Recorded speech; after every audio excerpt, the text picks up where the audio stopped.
Hi friends, please subscribe to Amravati Media and press the bell icon for more latest updates. Chandrababu నిజంగానే మారిపోయారా? AP ముఖ్యమంత్రి చంద్రబాబు గురించి బాగా తెలిసిన వారు ఆయన గురించి కొన్ని విషయాలు భలేగా చెబుతారు.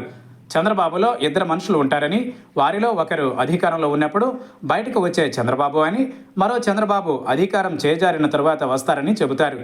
ఎన్ని ఎదురు దెబ్బలు తగిలినా, మరెన్ని ఇబ్బందులకు గురైనా, చివరకు జైలుకు వెళ్లిన తరువాత కూడా చంద్రబాబులోని రెండు క్యారెక్టర్లు స్థిరంగా ఉంటాయని చెబుతారు.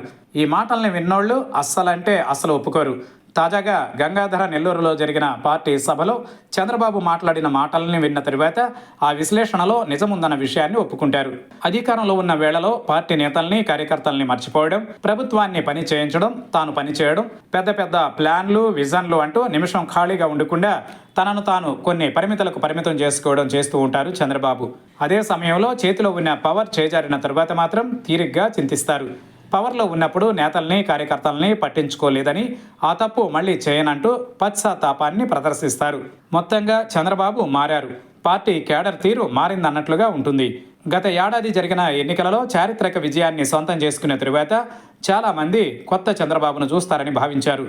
తన సుదీర్ఘ రాజకీయ జీవితంలో ఎప్పుడూ ఎదుర్కొని సవాళ్లను ఎదుర్కోవడమే కాదు, నెలల తరబడి జైల్లో ఉండాల్సి రావడం ఆయనలో మార్పును తెస్తుందని ఆశించారు. కానీ అధికారాన్ని చేపట్టిన తరువాత మళ్లీ పాత చంద్రబాబే బయటకు రావడం, ప్రభుత్వ కార్యక్రమాలలో బిజీగా ఉండడం, పాలనతో తీరిక లేకుండా ఉండిపోవడం, పార్టీ ఆశల్ని, ఆకాంక్షల్ని పట్టించుకోకుండా ఉండడం లాంటివి చేస్తున్నారు. ఈ నేపథ్యంలోనే చంద్రబాబుకు అత్యంత సన్నిహితంగా ఉంటారని చెప్పే కొందరు మీడియా మిత్రులు సైతం చంద్రబాబు తీరును తప్పుపట్టడం షురూ చేశారు.